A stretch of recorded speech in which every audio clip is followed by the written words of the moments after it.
الله وبركاته. الحمد لله نحمده ونستعينه ونستغفره ونؤمن به ونتوكل عليه ونعوذ بالله من شرور أنفسنا ومن سيئات أعمالنا. من يهده الله فلا مضل له ومن يضلله فلا هادي له.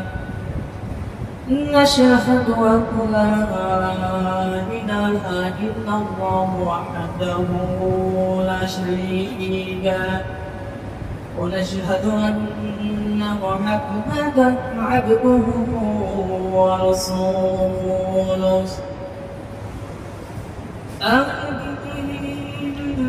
أما بعد فأعوذ بالله من الشيطان الرجيم. بسم الله الرحمن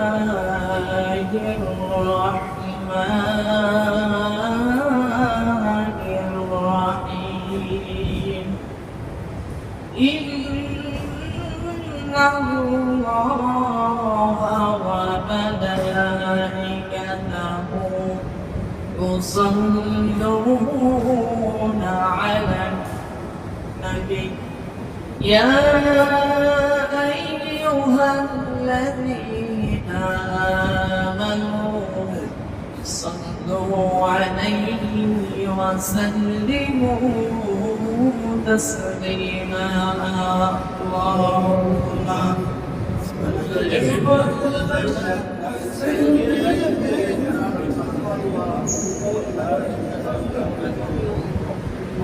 وعلى آله سيدنا شفيعنا محمد جبال مشير بدون কেটেছি জীবন মদিনায় সেই মাটি সেই মানুষ যদি হয় এত সুন্দর না জানি তাহলে তুমি কত সুন্দর কত সুন্দর। আল্লাহুম্মা সাল্লি আলা সাইয়্যিদিনা মাওলানা মুহাম্মদ ওয়া আলা আলিহি সাইয়্যিদিনা হাবিবানা মুহাম্মদ। আলহামদুলিল্লাহ। আসুন আল্লাহ রাব্বুল আলামিনের দরবারে লাখ শুকরিয়া আদায় করি যে মহান রব্বুল আলামিন পবিত্রতম জুমার দিন পবিত্রতা অর্জন করে তার পবিত্র ঘরের সবাই আমি আসার লৌকিক টাঙ্গলে সবাই সেখানে প্রতি লক্ষ শুকরিয়া আদায় করি। সবাই বলে আলহামদুলিল্লাহ। তোমরা সালাম পেশ করতে সেই বিশ্ব মানবতার প্রতি যে নবীর উম্মত হওয়ার জন্য পূর্বে অসংখ্য নবী রাসূলগণ আশ্বাস করে গিয়েছেন। আমরা বিয়াদর খাসতে শিরাম উম্মত হতে পেরেছি। এজন্য রাসূলের প্রতি লক্ষ কোটি দরুদ সালাম পেশ করছি। সবাই বলে সাল্লাল্লাহু আলাইহি ওয়াসাল্লাম। সম্মানিত উপস্থিতি, বৃষ্টির কারণে আসতে একটু দেরি হয়ে গেল। এজন্য আসুন আমরা সময় নষ্ট করবো না, আরো আগে আলোচনা শুরু করার দরকার ছিল, কারণ আজকের আলোচনাটাও আরেকটু বেশি। তো এই অল্প সময়ের মধ্যে আমরা যতটুকু পারি ইনশাআল্লাহ আমরা আলোচনা করবো। তবে ধারাবাহিক আলোচনা করতেছিলাম একেবারে শুরু থেকে আল্লাহ পাক রব্বুল আলামিনের সৃষ্টি তত্ত্ব সম্পর্কে আলোচনা করতেছিলাম। আজকে আলোচনার বিষয় হলো মানব সৃষ্টি। আল্লাহ রাব্বুল আলামিন কিভাবে মানুষদেরকে সৃষ্টি করলেন, এগুলো আমরা যত জানবো তত আমাদের ঈমান বৃদ্ধি পাবে। তো কত সময় আগের সময় যখন সময় ছিলাম তার আগের সময় আলোচনা করেছিলাম জিন জাতির সম্পর্কে। তো কয়েকটা বড় বড় জিনদের সম্পর্কে আলোচনা করেছিলাম। তার মধ্যে সর্বশেষ একটা জিন বাদ দিয়েছিল, সেটা হলো আজরাইল অর্থাৎ ইবলিস। এই ইবলিসের আলোচনা করতে করতে আমরা মানব সৃষ্টির ইতিহাসের মধ্যে ঘুরে যাবো ইনশাআল্লাহ। তাহলে আসুন আমরা সেই ধারাবাহিকভাবে আলোচনায় চলে যাই। পৃথিবীতে আল্লাহ রাব্বুল আলামিন জিন জাতি সৃষ্টি করার পরে জিন জাতির সঙ্গে আল্লাহ রাব্বুল আলামিনের প্রেম হলো না, ভালোবাসা হলো না। এই জিন জাতিরা দুনিয়াতে এসে ঝগড়া করলো, ফাসাদ করলো, রক্তপাত করলো। এভাবে পৃথিবীতে তারা বিশৃঙ্খলা তৈরি করে একেবারে পৃথিবীটাকে নষ্ট করে দিয়ে এরকম একটা পরিস্থিতি যখন হলো, আল্লাহ রাব্বুল আলামিন ফেরেশতা পাঠালেন যে হে ফেরেশতারা যাও জিন জাতিদেরকে তোমরা ধ্বংস করে দিয়ে আসো। আল্লাহ রাব্বুল আলামিনের হুকুমে ফেরেশতারা জিন জাতিদেরকে ধ্বংস করার জন্য দুনিয়ার জমিনে নেমে আসবে। এবার ফেরেশতারা জিনদেরকে ধ্বংস করা শুরু করলেন। এইটা থেকে অনেক জিন পাহাড় উঠিয়ে পড়লো, অনেক জিন জঙ্গলের ভিতর নিয়ে পড়লো। আবার অনেক জিন আছে যে জিনগুলো সমুদ্রের অদম গহীরে লুকিয়ে পড়লো। হঠাৎ ফেরেশতারা দেখতে দেখতে লক্ষ্য করে দেখতে ছোট্ট একটা বাচ্চা জিন, সুন্দর ফুটফুটে চেহারা, অনেক সুন্দর একটা জিন। এই জিনটাকে নিয়ে ফেরেশতাদের একটু মায়া লাগলো। আচ্ছা বলে তো ছোট্ট বাচ্চাদের আমাদের মায়া হয় কি হয় না? অবশ্যই মায়া হয়। ফেরেশতারা দেখলো ছোট্ট একটা সুন্দর ফুটফুটে জিন, এই জিনটাকে নিয়ে ফেরেশতাদের একটু মায়া লেগে গেল। আল্লাহ রাব্বুল আলামিন বলছেন, রব্বুল আলামিন এই জিনটাকে যদি না হত্যা করি তাহলে কোনো সমস্যা হবে নাকি? এই জিনটাকে দেখে বলবো মায়া লাগতেছে, এই জিনটাকে আমরা হত্যা করতে চাচ্ছি না। আল্লাহ রাব্বুল আলামিন বললেন ঠিক আছে। এই বলা হয়ে জিনটাকে যে গেল বাচ্চাকে যে সমস্ত জিনটা নিয়ে গিয়েছে সেগুলো হয়েছে গেল। আর বাচ্চাকে সব জিনকে আল্লাহ রাব্বুল আলামিন ধ্বংস করে দিলেন। এবার ওই যে সুন্দর ফুটফুটে বাচ্চা জিন, এই জিনটা বেঁচে যাওয়ার কারণে আল্লাহ রাব্বুল আলামিনের ইবাদত বন্দেগী শুরু করে দিল। ইবাদত বন্দেগী করতে করতে এমন একটা পর্যায়ে পৃথিবীর এমন কোন জায়গা ছিল না সেই জায়গায় এই আযাজিল, এই ইবলিস আল্লাহ চিন্তা করে নাই। সুবহানাল্লাহ। এত ইবাদত বন্দেগী করলো, এই জন্য আল্লাহ রাব্বুল আলামিন তাকে প্রমোশন দিলেন। প্রমোশন দিলে তাকে মুআল্লিমুল মালায়েকা বানায় দিলেন, ফেরেশতাদের শিক্ষক বানায় দিলেন। ফেরেশতাদের শিক্ষক হয়ে গেল। এই বর্ণনায় পাওয়া যায় ইয়াকুতের উদ্যোগের পাথরনা এই রকম একটা সিংহাসন আযাজিলকে আল্লাহ বানিয়ে দেন। সুবহানাল্লাহ। এই আযাজিলের সিংহাসনে বসে ওয়াজ করত। এই ওয়াজ শুনে কোটি কোটি ফেরেশতারা চোখের পানি ফেলে ফেলে আল্লাহর জন্য কান্না করতে বলেন সুবহানাল্লাহ। এত পর্যাদা আল্লাহ পাক রব্বুল আলামিন ইবলিসকে দিলেন, এই আযাজিলকে দিলেন। এখন ফেরেশতারা এই ইবলিস ইবাদত বন্দেগী করতেছে এর বহু পরে আল্লাহ পাক রব্বুল আলামিন একটা কনফারেন্স ডাকলেন, একটা সম্মেলন ডাকলেন। সম্মেলন থেকে আল্লাহ পাক রব্বুল আলামিন ঘোষণা করলেন وإذ قال ربك للملائكة إني جاعل في الأرض خليفة। আল্লাহ রাব্বুল আলামিন ফেরেশতাদের একটা সম্মেলন ডাকলেন। সম্মেলন ডেকে ডাকতে বলতেছে, ও আমার ফেরেশতারা, আমি আল্লাহ পাক রব্বুল আলামিন দুনিয়ার কানে আমার প্রতিনিধি প্রেরণ করব। সুবহানাল্লাহ। ফেরেশতারা এবার বলতেছেন রব্বুল আলামিন তাদের পয়সা আগের অভিজ্ঞতা, জিন-জাতিরা দুনিয়ার জমিনে এসে ঝগড়া ফাসাদ করতো, রক্তপাত ঘটাতো, একে অপরকে হত্যা করতো, কেউ কাউকে থাকতে দিত না।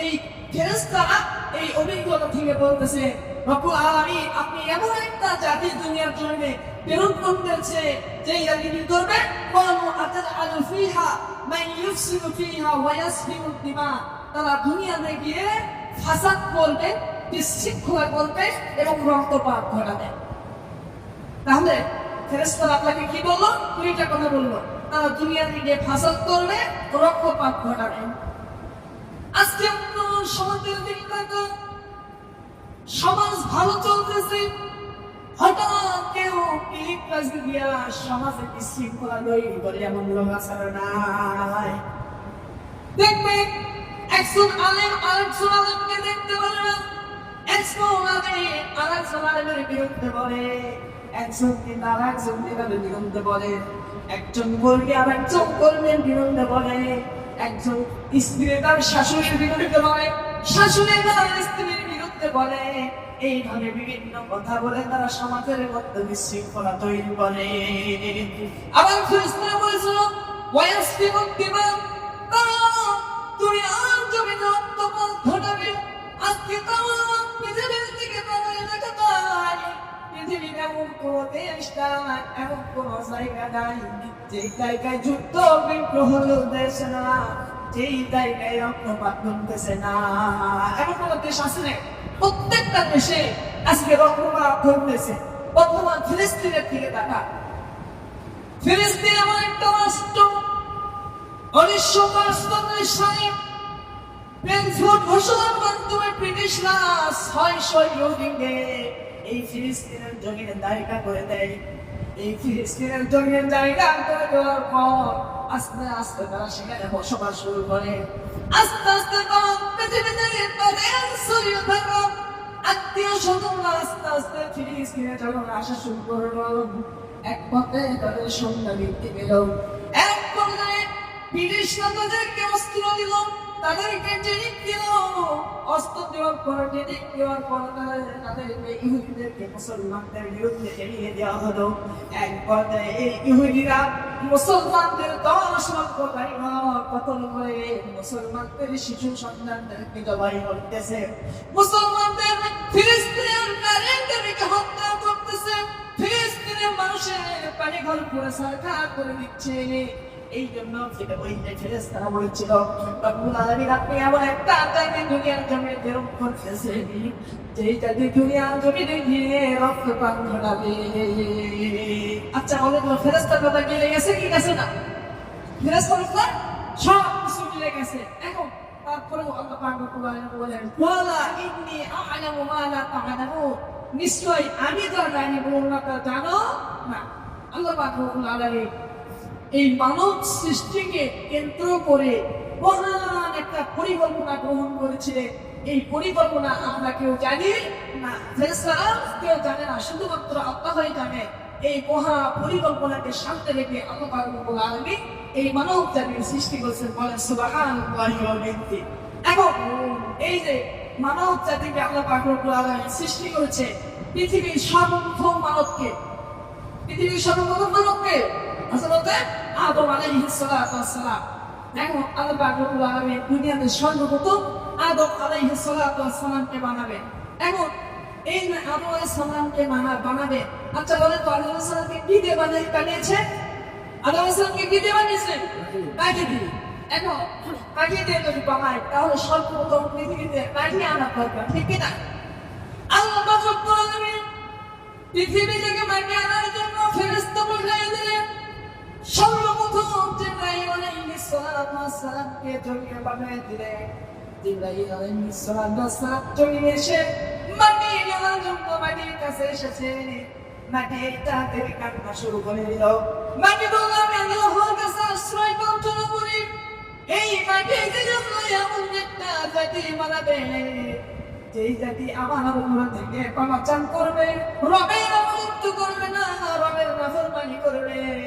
অতএব আমি মাটি চাই না আমাকে দিয়ে এই জাতি তৈরি করা হোক জিবরাইল সালাম তার কান্না শুনে তার অন্তরে মায়া লাগলো তিনি চলে গেলেন এরপরে মিকাইল আলাইহিস সালামকে পাঠানো হলো ঠিক একই কায়দায় সেও ঘুরে আসলো এরপরে জিবরাইল ইসরাফিল আলাইহিস সালামকে পাঠানো হলো সেও ঘুরে আসলো সর্বশেষ আল্লাহ পাক রব্বুল আলামিন এমন একজন ফেরেশতাকে পাঠিয়েছিলেন যে ফেরেশতার অন্তরে কোনো ভয় নাই, কোনো মায়া নাই।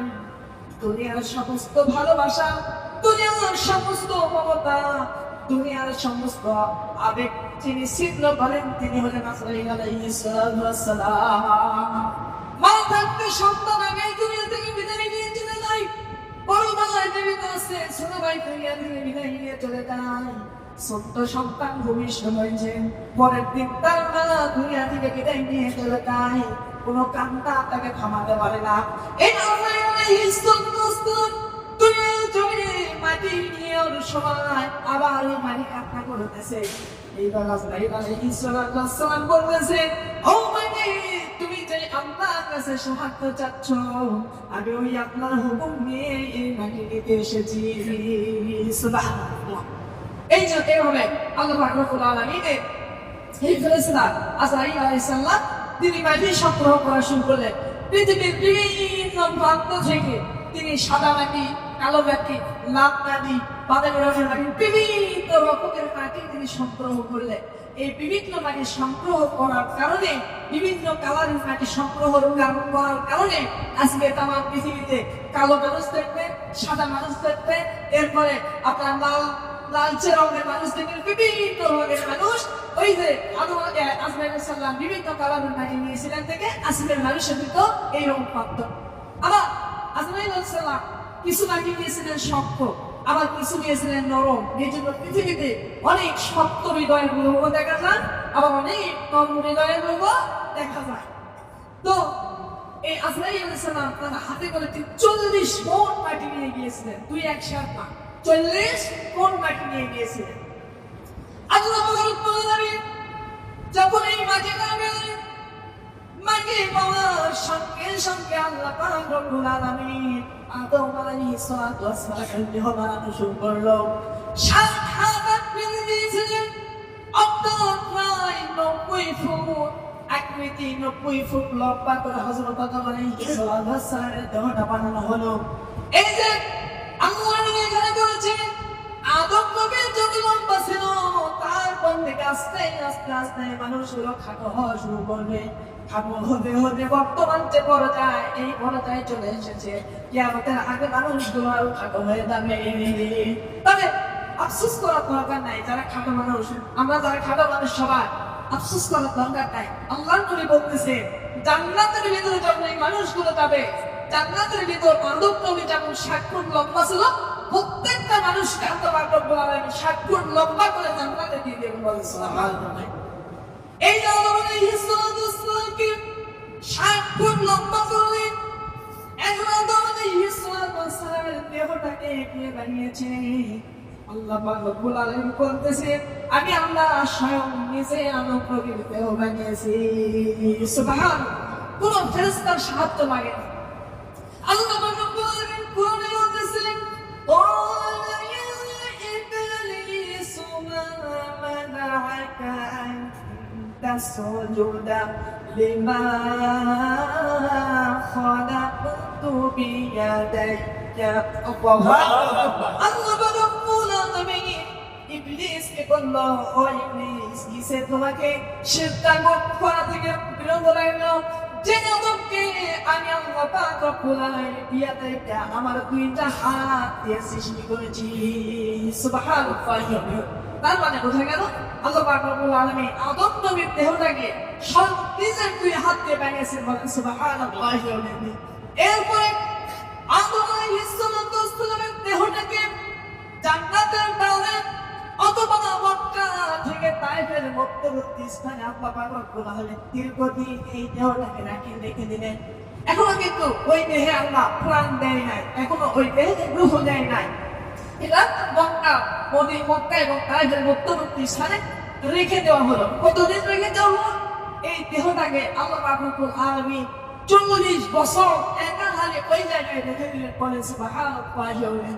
এখন 40 বছর একাধারে রেখে দিলে এটার নিশ্চিত কারণ আছে। কি কারণ? আল্লাহ পাক রব্বুল আলামিন এই দেহে যে প্রাণ সঞ্চার করবে, এই প্রাণ সঞ্চার করার জন্য একটা উপযোগী দেহ দরকার। এই উপযোগী দেহ দরকার, এই উপযোগী করার জন্যই আল্লাহ পাক রব্বুল আলামিন 40 বছর এই দেহটাকে এক জায়গায় রাখে। সুবহানাল্লাহ। এখন এই যে এই 40 বছর রাখে, এই 40 বছরে আল্লাহ ধীরে ধীরে ধীরে ধীরে আস্তে আস্তে মানুষের দেহটাকে প্রাণ সঞ্চারের জন্য উপযোগী করে তোলেন। সুবহানাল্লাহ। আল্লাহ প্রত্যেকটা ঘটনা কোরআনে তুলে দিয়েছে। আল্লাহ পাক রব্বুল আলামিন কিভাবে মাটির দেহ থেকে মাটির দেহ বানালে এবং কিভাবে আল্লাহ এই দেহে প্রাণ দেবেন আল্লাহ পাক রব্বুল আলামিন বলতেছেন। এই দেহ বানানোর জন্য তিনি সর্বপ্রথম তুরাব দিলেন। তুরাব শব্দের অর্থ হলো সাধারণ মাটি। আল্লাহ পাক রব্বুল আলামিন বলতেছেন, ওয়া মিন আয়াতিহি আন খালাকাকুম মিন তুরাব। আল্লাহ পাক রব্বুল আলামিন বলতেছেন, আর আমার নিদর্শনাবলীর মধ্যে আমি তোমাদেরকে সৃষ্টি করেছি তুরাব অর্থাৎ সাধারণ মাটি থেকে। বলেন সুবহানাল্লাহ। এখন সাধারণ মাটি অর্থাৎ তুরাব ছিলেন। এই তুরাবটা নেওয়ার পরে আল্লাহ পাক রব্বুল আলামিন এটাকে তিন বানালেন। তিন শব্দের অর্থ হলো কাদা মাটি। তিন শব্দের অর্থ কি? কাদা মাটি।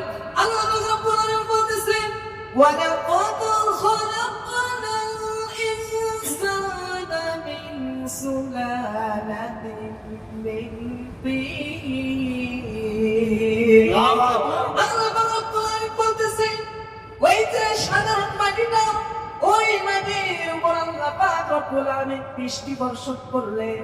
আচ্ছা বলেন তো, একটা মাটির উপর যখন বৃষ্টি বর্ষণ করা হয় তখন সেই মাটিটা কি হয়ে যায়?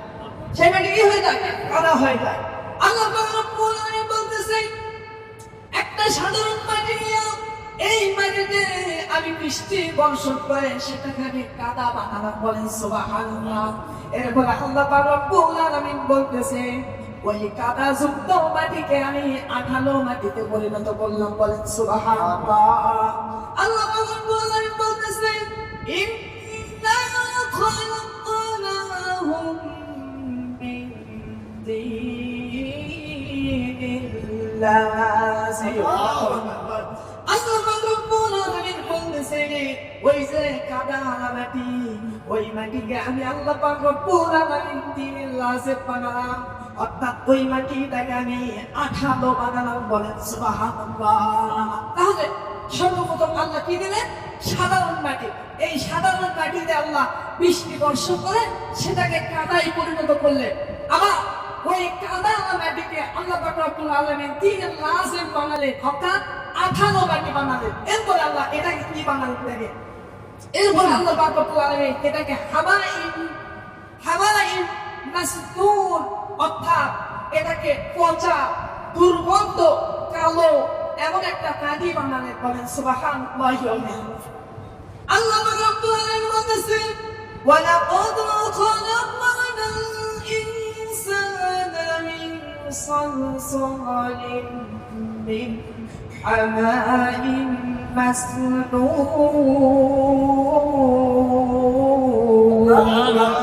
আল্লাহ রব্বুল আলামিন এইবার বলতেছে, ওই যে আঠালো মাটি, কাদাওয়ালা মাটি, এই মাটিটা পানি এবং কাদো অনেকদিন যাবত এক জায়গায় থাকার কারণে, অনেকদিন ধরে এক জায়গায় থাকার কারণে এইটার ভিতর কিছু পরিবর্তন হয়েছে।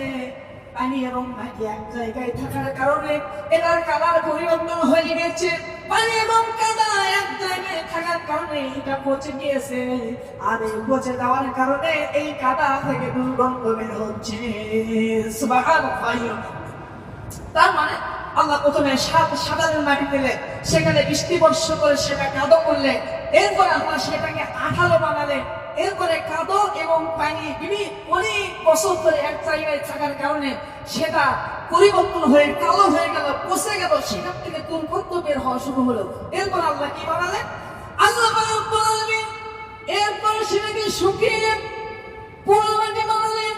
আল্লাহ বলতেছেন, খালাকাল ইনসানা মিন সালসালিন কাল ফাখখার।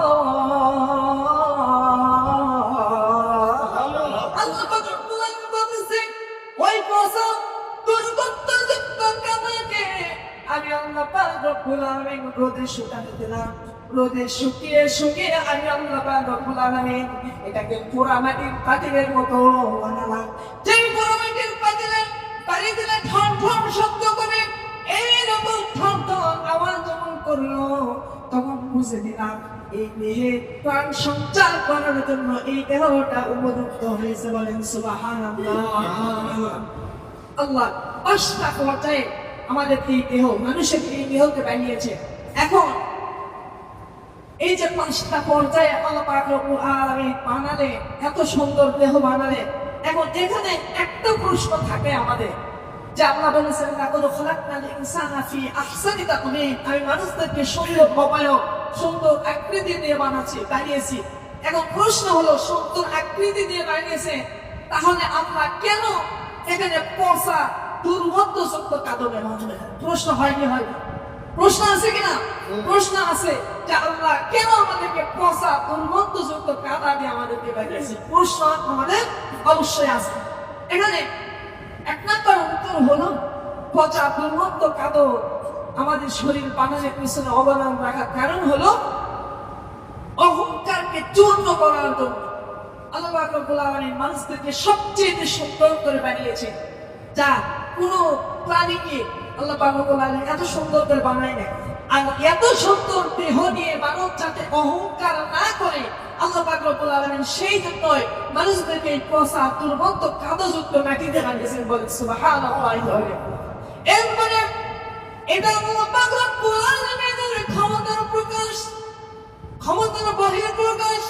আল্লাহ পাক রব্বুল আলামিন আসমান বানিয়েছে কুন ফায়াকুন বলে, আল্লাহ পাক রব্বুল আলামিন জমিন বানিয়েছে কুন ফায়াকুন বলে।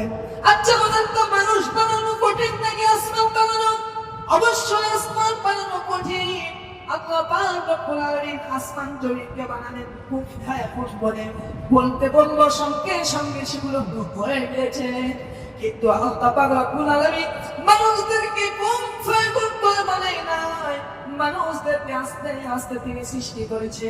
প্রথমে মাটি নিলেন, মাটিকে কাদা করলেন, কাদাকে আঠালো করলেন, আঠালোর কাদাকে তিনি পচিয়ে দুর্গন্ধ বের করলেন। সেটাকে আবার শুকালেন, শুকিয়ে এতগুলো জড়বস্তু এক জায়গায় করে আল্লাহ পাক রব্বুল আলামিন তাকে মানুষের উন্নয়ন করলেন। বলেন সুবহানাল্লাহ। এই যে এত বিশাল বড় একটা আবিষ্কার, এত বিশাল বড় একটা সৃষ্টি শুধুমাত্র কেবলমাত্র আল্লাহ পাক রব্বুল আলামিনের দ্বারাই সম্ভব, তাছাড়া আর কারো পক্ষে সম্ভব নয়। তামাম পৃথিবীর বিজ্ঞানীরা যদি এক জায়গায় হয়, এরকম একটা সৃষ্টি তারা তৈরি করতে পারবে? কখনো তৈরি করতে পারবে না।